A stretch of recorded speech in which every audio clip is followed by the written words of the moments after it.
J'ai voulu enquêter pourquoi Cursor et Claude Code fonctionnaient différemment et j'ai trouvé une technique très puissante pour faire ça que j'ai non seulement envie de te partager dans cette vidéo et on va aussi analyser les différences. Regarde bien cette vidéo jusqu'à la fin parce que ça va te permettre pourquoi utiliser Cursor, pourquoi utiliser Claude Code, quelles sont les différences philosophiques fondamentales entre ces deux outils. Et je vais te montrer d'abord comment est-ce qu'on fait cette comparaison. En fait, il y a un hack assez sympa que j'ai vu dans une vidéo de Théo. C'est tout simplement de demander à l'IA de venir faire un fichier HTML qui explique toutes les informations qu'il a sur lui-même. C'est-à-dire quel modèle est utilisé, quel prompt est utilisé, etc. En faisant ça, avec Opus ou n'importe quoi, tu vas générer un fichier qui va contenir toutes les informations. Et donc évidemment, il faut lancer ce prompt dans l'environnement que tu veux. Et donc je l'ai aussi fait ici. Alors, on le voit pas forcément juste ici parce que l'interface est buggée, mais voilà, il y a trop de code. J'ai aussi fait la même chose sur Claude Code. Et ensuite, j'ai demandé à Claude Code, fais-moi une comparaison des deux. Et en fait, ça explique énormément, ça explique énormément de choses sur tout ça. Donc, on va d'abord regarder la version de Cursor comme ceci. Donc, comment est-ce qu'on fait? On ouvre le fichier HTML ici dans les onglets, check, et on a comment Cursor fonctionne. Donc ici avec une page web qui explique les différents outils de Cursor.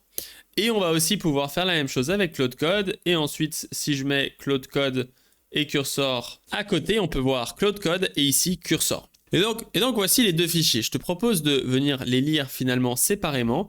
Donc ici en fait on va avoir tous les outils qui sont disponibles. Par exemple Run Terminal, grep, Code Base Search, Web Search, Update Memory, Readlint.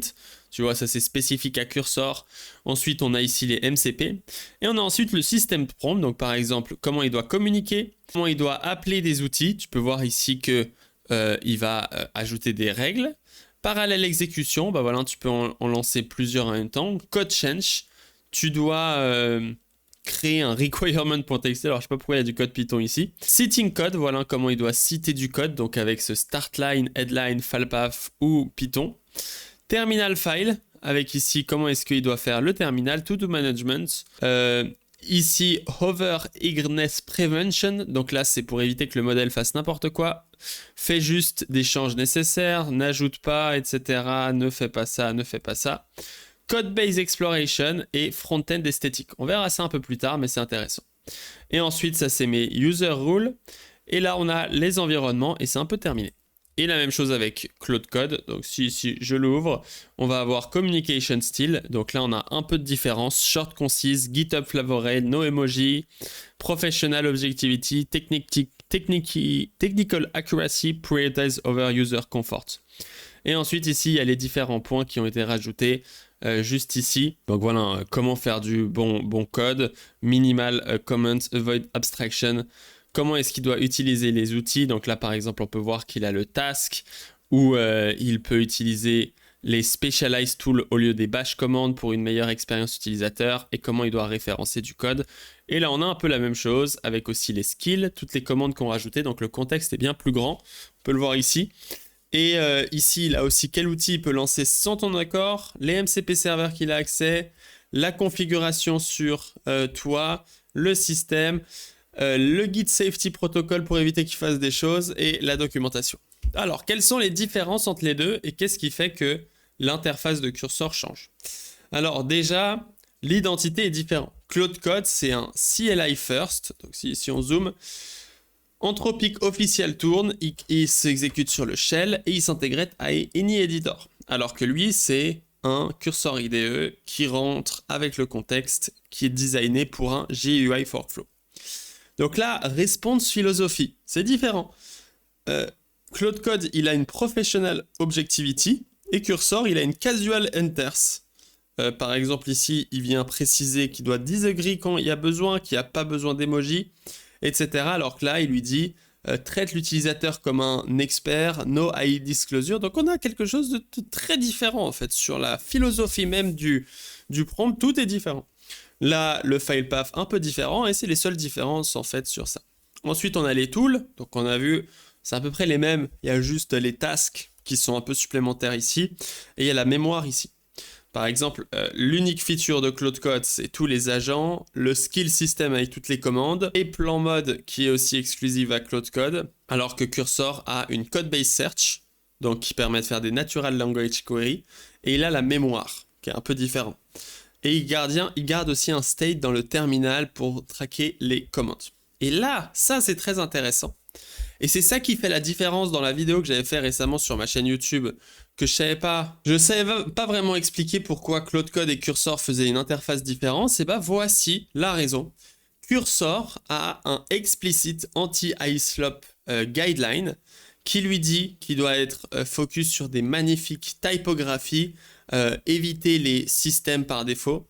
Il doit utiliser des couleurs esthétiques avec des sharp accents. Il doit avoir des animations. Donc ça, c'est vraiment de la merde comme prompt d'ailleurs. Parce que les animations, moi, ça me rend dingo. Et il doit avoir des gradients, patterns, atmosphericness et pas des solid colors.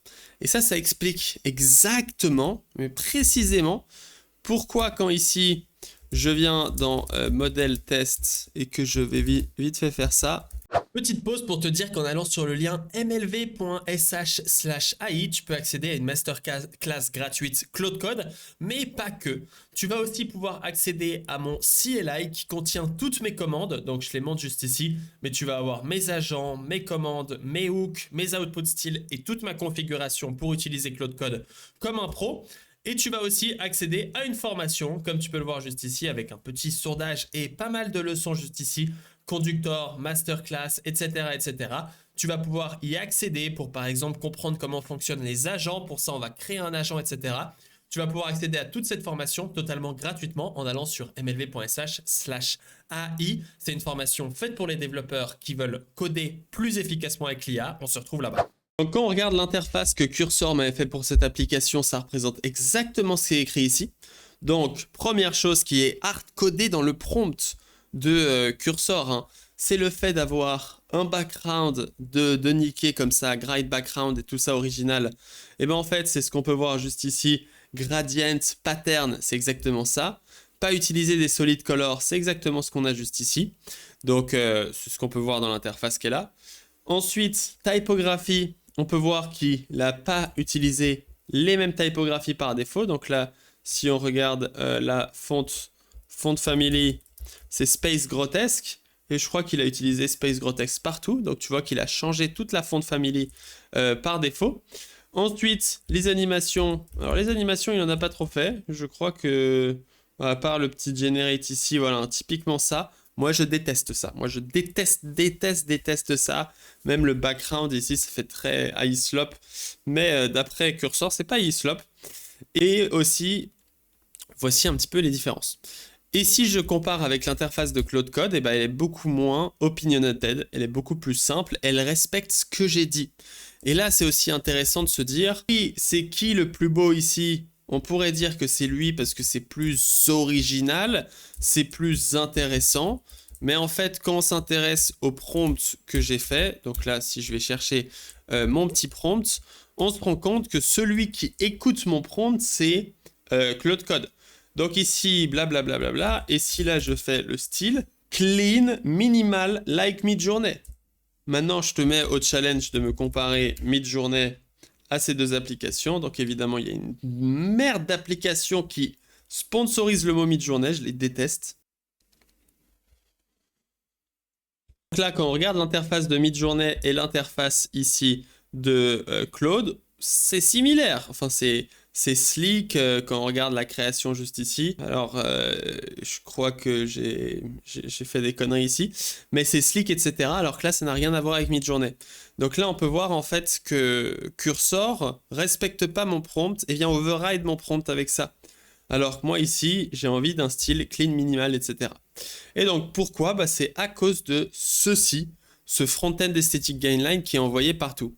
Et c'est une des raisons, encore une fois, pourquoi, si on s'intéresse à ma chaîne YouTube, j'aime pas Cursor, donc j'en avais fait une vidéo récemment, mais je confirme cette vidéo malgré les mises à jour. J'aime pas Cursor parce qu'il y a un prompt de Nikkei, il y a des prompts de Nikkei, ça devrait Ça, c'est de la merde. Ça, c'est un vrai problème. Parce que si moi, j'ai envie d'avoir ces esthétiques de cette interface, à ce moment-là, c'est moi qui vais le rajouter dans mon Claude.md. Claude est beaucoup moins opinionated quand on voit ça, en fait. C'est ça qui est intéressant. Bref, voici la réponse à cette vidéo YouTube, et c'est pour ça que j'ai fait cette vidéo. Core Philosophy, les deux sont à peu près faits pour la même chose, blablabla. Git Safety, ils ont à peu près les deux la même chose, sauf que lui, il a une permission-based, donc Cursor n'a pas ce YOLO mode, entre guillemets, et lui, il a des explicit rules. Et Security Protocol, donc ça, Claude Code, malheureusement, il a une sorte de pré-prompt qui lui empêche celui-ci, même s'il y a moyen de le contourner assez facilement. Memory et Configuration, hop, et c'est à peu près tout pour les différences entre Claude Code et Cursor que on a pu analyser juste ici. Ce qui te permet en général d'avoir aussi une philosophie en fait. Donc pourquoi j'aime pas Cursor, hein, j'avais déjà fait cette vidéo, mais il y a aussi le fait qu'avec Claude Code, en général, la philosophie de Claude Code dans son cœur intérieur, dans son fort intérieur, c'est d'être proche du modèle, c'est-à-dire Opus 4.5. C'est-à-dire que quand on utilise Claude Code, l'objectif, entre guillemets, c'est d'être proche du modèle. C'est de ne pas avoir beaucoup de couches. Alors, on a un système prompt et on a un software qui configure tout ça, mais on a beaucoup moins de règles et d'obstructions qui fait que le modèle est différent. Donc, non seulement il n'y a pas d'obstruction, mais il y a aussi moins de processing. C'est-à-dire que ta query, quand tu es sur Claude Code, elle va direct ici. Alors qu'avec Cursor, hein, si je le mets juste ici, ce qui se passe avec Cursor, c'est qu'il va d'abord aller sur un serveur juste ici, qui peut encore rajouter des trucs, trimer ton prompt, réduire l'efficacité, réduire les coûts, optimiser les coûts, ce qui est très important pour cette entreprise qui perd de l'argent tous les jours, on se le rappelle. Hein. Anthropic perd de l'argent, mais ils sont assurés de survivre forever, ever pour les prochaines années parce qu'ils ont une technologie qui bat tout ce qui existe et qui continue de s'améliorer et ils ont encore énormément d'argent.